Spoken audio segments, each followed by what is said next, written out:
CHAN Maroc 2018, on a tenu pendant 3 semaines et cette compétition qui a connu l'apothéose, simplement le pays hôte, à savoir le Maroc qui l'a remporté et qui l'a emporté 4 buts à 0 sur le Nigeria. On va essayer de questionner, on va essayer de rentrer dans les statistiques de cette compétition pour ce dernier numéro du spécial CHAN. Je suis à la présentation, fils Daniel Indjek, derrière les boutons. On retrouve de l'autre côté Armel Datch et il sera accompagné pas de moins d'un côté de la gauche vers la droite. On aura tout d'abord l'aîné Fernand Dédé, et j'aime bien l'appeler mon vieux père du côté d'Abidjan. Bon après-midi, bienvenue Fernand Dédé. Merci jeune frère. Si tu m'appelles le vieux père, je t'appelle le jeune père, le jeune frère. Voilà, on parle de ce CHAN, mais vous êtes ivoirien. Qu'est-ce qui n'a pas marché? Écoutez, personnellement, je n'ai pas été surpris parce que l'équipe n'a pas véritablement préparé le CHAN. Pas de matchs amicaux véritables, sauf deux matchs amicaux au plan national avec des équipes du championnat national. Ensuite, une préparation en Tunisie tirée par les cheveux. C'était avec la crise, disons les dissensions au sein de la Fédération ivoirienne de football. L'ambiance était tellement tendue, l'environnement pollué, et que évidemment les joueurs sortant des clubs dont les présidents sont tendus, les joueurs évidemment, à mon avis, ont pris le pli au mental. Et ils ont raté leur première sortie ainsi que la deuxième et ça s'est enchaîné. Est-ce qu'on va dire que c'est l'administration qui a déteint sur la performance de l'équipe lorsqu'on sait que c'est un tout? Non, je ne parle pas de l'administration, je parle plutôt de l'environnement. Vous ne pouvez pas avoir une maison lézardée comme la Côte d'Ivoire l'était et comme la Côte d'Ivoire l'est encore au niveau de la Fédération ivoirienne de football où les dirigeants, les acteurs du football ne parlent pas le même langage, ils se tirent dans les pattes, où la FIFA arrive pour dire on va vous déplacer tous à Zurich parce que vous n'arrivez pas à vous entendre au pays, où des tensions sont tellement palpables que les jeunes gens, évidemment, ne pouvaient pas, la préparation ne pouvait pas être optimale. Voilà. Et là, on vous a vu poser la question à l'occasion de cette 40e Assemblée Générale, conférence de presse donnée par le président de la CAF, à savoir de quoi il s'agit véritablement, où en sommes-nous? Est-ce que vous avez été satisfait de la réponse du président de la Confédération africaine? C'est une réponse diplomatique, tout le monde s'en est rendu compte. En fait, c'est vrai que le 11 novembre, il y a eu des échauffourées dans la tribune officielle. Le président de la Fédération ivoirienne de football, nous l'avons condamné. Ça, il n'est pas normal de voir un président de fédération dans cet état d'excitation à vouloir s'en prenant visiblement à son homologue marocain. Nous l'avons condamné et évidemment la FIFA, la CAF ne saurait tolérer ce genre d'attitude venant surtout de ceux qui devraient être les premiers à donner l'exemple. L'affaire devrait connaître son dénouement au niveau de la commission de discipline de la CAF, mais très vite on s'est rendu compte que le téléphone rouge a marché, a fonctionné entre le président de la République de Côte d'Ivoire et le roi du Maroc. Et avant d'arriver ici, tout le monde savait que cette affaire-là s'est reléguée au calendrier grec. Et donc le président de la CAF a donné une réponse diplomatique en disant simplement que le dossier est en cours, mais tout le monde sait que au regard des relations aujourd'hui entre le Maroc et la Côte d'Ivoire, le Maroc fait partie, s'il n'est pas le premier investisseur en Côte d'Ivoire, il fait en tout cas partie des 2 premiers investisseurs dans ce pays. Au regard des relations diplomatiques très fortes aujourd'hui dans les 2 pays, évidemment le téléphone rouge a donc permis, c'est vrai, on dit toujours que la politique n'intervient pas au sport, mais là c'est le cas de le dire, la politique a permis de donner un sursis au président de la Fédération de football qui de mon point de vue mérite d'être sanctionné parce que le geste n'était pas bon. Voilà, qui est bien dit, on souhaite et on pense du comme fait que cette situation va se dissiper, que les tensions vont s'abaisser et surtout que les choses seront réglées de ce côté d'Abidjan en Côte d'Ivoire. Écoutez, je suis partisan du dialogue, je pousse les uns et les autres à se parler parce qu'il y a effectivement des problèmes en Côte d'Ivoire comme chez vous au Cameroun, comme au Mali, comme en Sierra Leone, comme dans tous les pays africains. C'est un problème de financement, d'infrastructure, de formation, de performance, de problèmes de personnes, d'ego, d'orgueil, d'amour-propre, d'argent surtout, parce que dans nos pays, on n'a pas toujours la traçabilité de tout cet argent qui circule. La FIFA donne quoi aux fédérations? La CAF donne quoi? Qu'est-ce qu'on fait avec? Pourquoi il n'y a pas de championnat régulier de jeunesse, des jeunes dans nos pays? Pourquoi pratiquement dans ces pays francophones, ça a disparu. Pourquoi le football de jeunes dames ne se joue pas régulièrement alors que la CAF ou la FIFA met des moyens à disposition? Pourquoi? Il y a tellement de questions, donc les uns et les autres se posent. Il y a tellement de questions. Il est temps dans nos pays africains que désormais les hommes du football prennent le football et parlent du football, parce que j'ai l'impression que très souvent, les politiciens viennent malheureusement se servir du football, de l'aura que le football donne pour se repositionner. Pour se repositionner. Et malheureusement, on parle que du football très peu. Et la politique vient malheureusement s'intégrer à notre passion. Et cela pose d'énormes problèmes. Et je suis militant du dialogue, de la réflexion. Et je pense que nos États, les hommes du football, on en a de plus en plus qui sont bien formés. Ils ne sont plus que des joueurs sur le terrain. Il y en a qui ont fait des diplômes après, qui ont fait de la formation. Il faut que de plus en plus ces hommes-là prennent le taureau par les cornes. Le taureau par les cornes pour retirer le football de la mauvaise maille où dans certains de nos pays, moi je le retrouve. Voilà, c'est avec, on va dire, c'est un homme de devoir, hein, c'est un homme de devoir. Une langue, il a cet âge, il a la fleur de l'âge et il peut évidemment dire ce qu'il pense aujourd'hui parce que il a servi ce sport au plus haut niveau du côté de la Côte d'Ivoire. On peut comprendre simplement son attitude cet après-midi, le grand frère aîné Fernand Dédé. À ma droite, on a le consultant de Swems, Consulting Swems, une agence de management basée ici au Maroc en Côte d'Ivoire. Lui, qui vit du côté de la Belgique, camerounais d'origine. François Ngoumou, bon après-midi, merci de nous faire confiance. Bon après-midi, monsieur Fils Indjek. Bon après-midi à vos nombreux téléspectateurs. Et bon après-midi à tous ceux qui nous suivent à travers votre émission Air du Mboa qui a cartonné pendant cette chaîne. Et là, François Ngoumou, SOEMS, où en sommes-nous? Quels sont les projets imminents de ce côté de la structure pour laquelle vous officiez comme consultant? Oui, avant de parler de SOEMS, puisque nous sommes à la clôture du CHAN, je voudrais souligner quand même que cette compétition a connu des hauts et des bas au niveau du terrain. Je parle d'abord en tant qu'entraîneur, il y a eu des bons matchs, il y a eu des moins bons. Mais comme c'est la promotion du championnat des joueurs évoluant sur le continent, il y a quand même quelques individualités qui sont sorties du lot.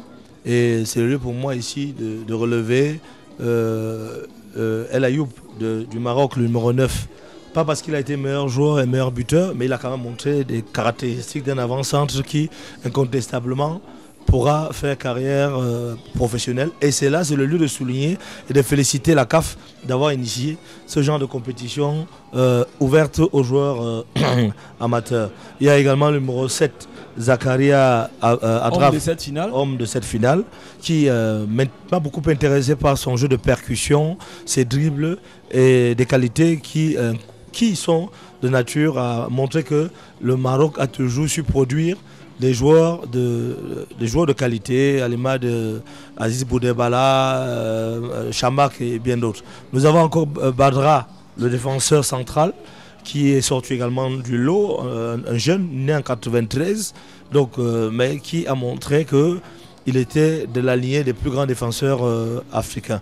Et puis, comme on parle de la finale, j'ai aimé le numéro 11 du Nigeria qui m'a beaucoup impressionné par sa force de percussion et sa volonté d'aller de l'avant.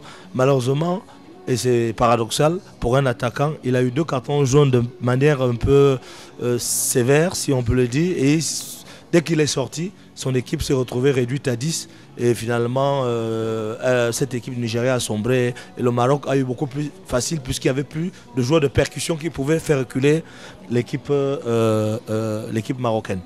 Alors, pour revenir à la question relative à mon travail de consultant auprès de Swems ici au Maroc, j'ai eu l'amabilité d'être convié, n'est-ce pas, par ce jeune frère, M. Mamadou Bété, afin d'apporter ma modeste expérience managériale et de technicien pour développer plusieurs projets. Le premier, c'est donner une dimension internationale à son tournoi U19 qui va se jouer du 28 mars au 9 avril du côté de Marrakech.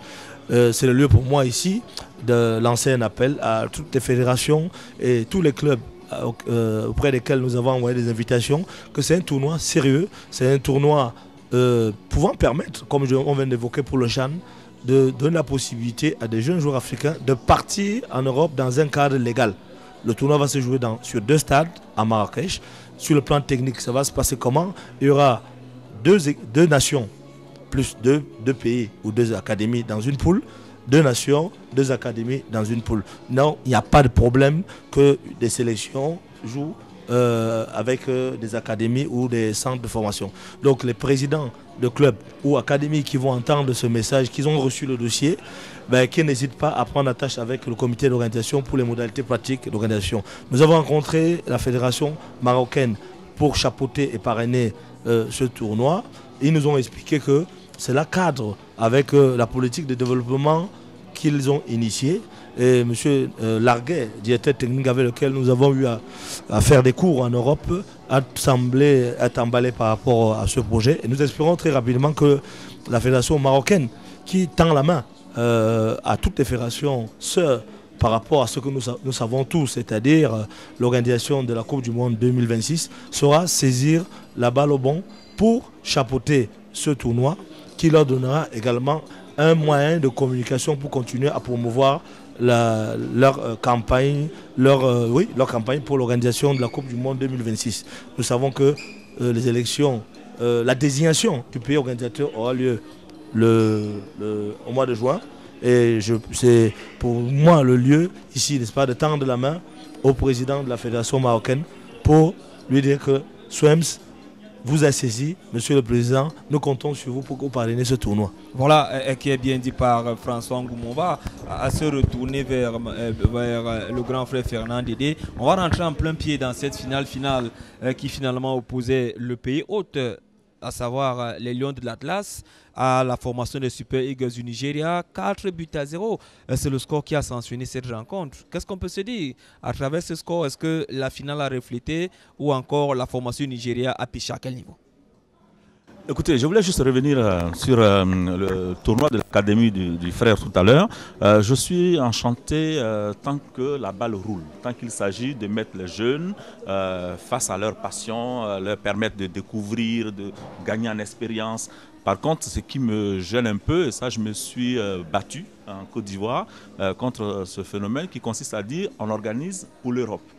Il faut que nous, Africains, commencions à faire peut-être l'organisation pour que ces jeunes jouent chez nous, ils aient confiance chez nous, ce qui signifie qu'il faut que nos autorités, les administrations de football comprennent que ces enfants ont besoin juste du minimum de compétition. Si on multiplie les compétitions, il faut multiplier les compétitions, mais il ne faut pas, comme l'a fait un moment un tournoi entre le Qatar et l'Afrique, on organisait des académies, ensuite on prenait les meilleurs, c'était une façon de dépeupler le football. Et Aspire, on parle d'Aspire. J'avais jamais apprécié cela parce que je considère moi que si les enfants jouent dans nos championnats et qu'ils gagnent leur vie dans nos championnats, qu'ils prennent de la valeur dans nos championnats, ensuite évidemment on ne peut pas empêcher quelqu'un d'aller gagner mieux en Europe. Oui, mais si l'idée première est de les former sur le continent pour ensuite, tout de suite, alors qu'ils ne sont même pas à maturité, les amener en Europe, on a des déperditions. Et ça, je pense qu'il y a une réflexion à mener autour de ce centre. Mais j'apprécie tant que, en tout cas, les jeunes se rencontrent, jouent, gagnent en expérience, découvrent d'autres horizons. Et ça, je voudrais saluer. Maintenant, on parlait de la finale. J'ai vu la finale hier, ce dimanche-là, et j'ai constaté que le Maroc était dans son élément. Je pensais aux jeux athlétiques des Nigérians. Je me suis dit, ils sont athlétiques, mentalement forts, solidaires, groupés, sans état d'âme. Même, ils ont toujours un bon public dans les tribunes pour eux. Mais très vite, dans ce match, j'ai constaté que l'entraîneur nigérian a voulu couper le milieu, briser l'élan du Maroc à partir du milieu de terrain. Je l'ai vu jouer en début de match avec 5 milieux de terrain. Il a cadenassé le milieu. Malheureusement, les Marocains ont vite compris son système. Ils ont utilisé les couloirs.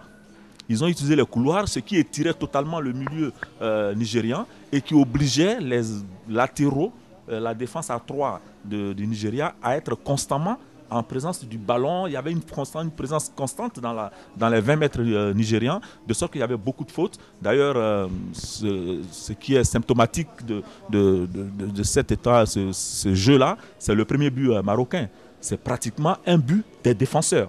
C'est le capitaine défenseur de l'équipe marocaine qui perfore totalement. L'action vient de très loin, qui perfore la défense, le milieu nigérian, qui arrive ensuite à fixer et à la fois le milieu et les 3 défenseurs.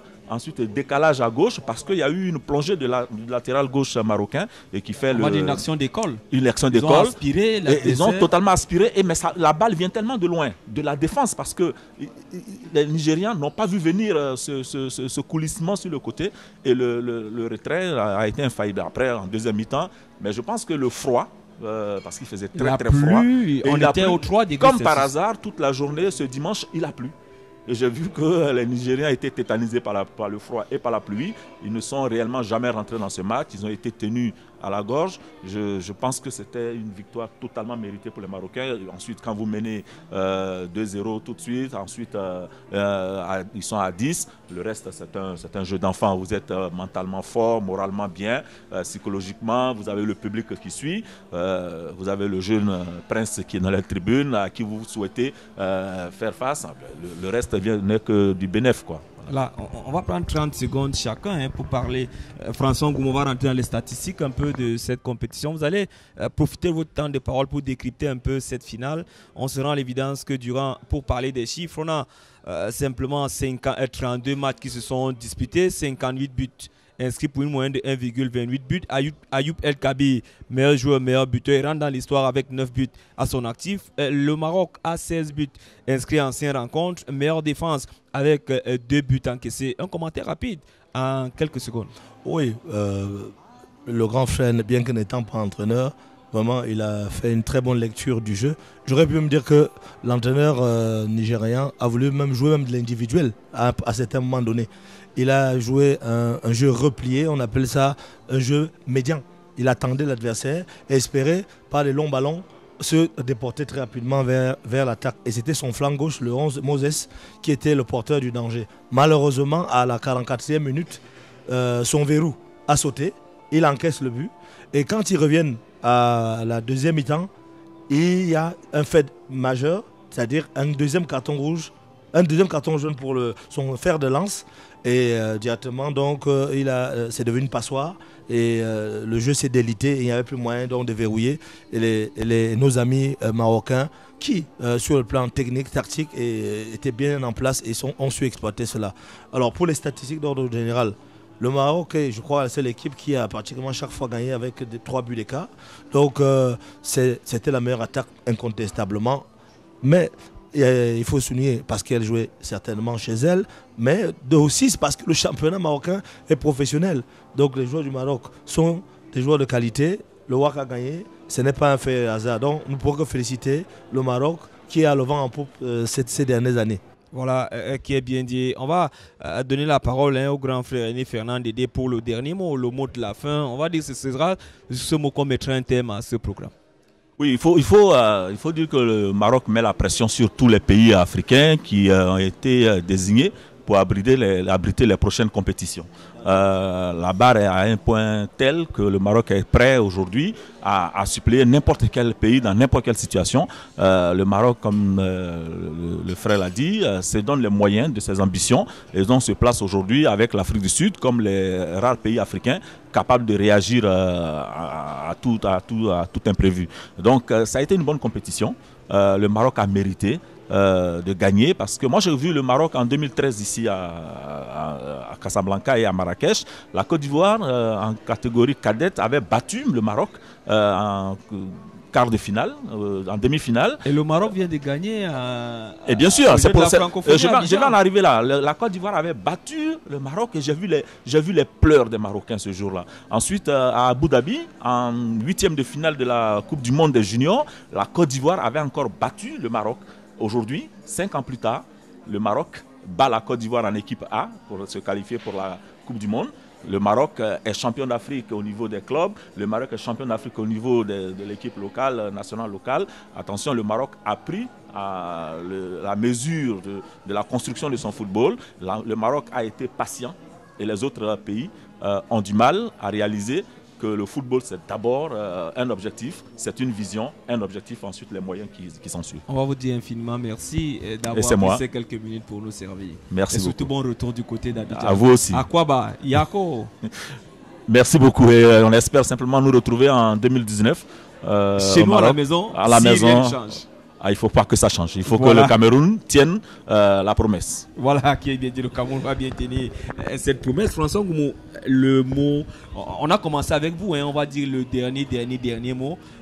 La technique nous signale là-bas. Le dernier mot, François Ngoumou, en 10 secondes. Le dernier mot, c'est tout simplement que c'est impressionnant de voir ce que le Maroc fait au niveau de la qualité de l'organisation. Et nous disons, nous Camerounais, que le rendez-vous est pris. Et nous espérons qu'on va accélérer pour que nous puissions nous arrimer au niveau du cahier de charge qui nous permettra d'organiser cette grande fête du football africain. On va vous dire infiniment merci de nous avoir suivis pendant 3 semaines durant. J'étais fils Daniel Indjek. À la présentation, derrière les boutons de l'autre côté, on retrouvait Armel Datch. Si vous avez aimé, allez le dire aux autres. Si vous n'avez pas aimé, venez le dire pour qu'à chaque fois nous puissions faire les efforts. Sur ce, on se retrouve dans le cadre d'autres programmes.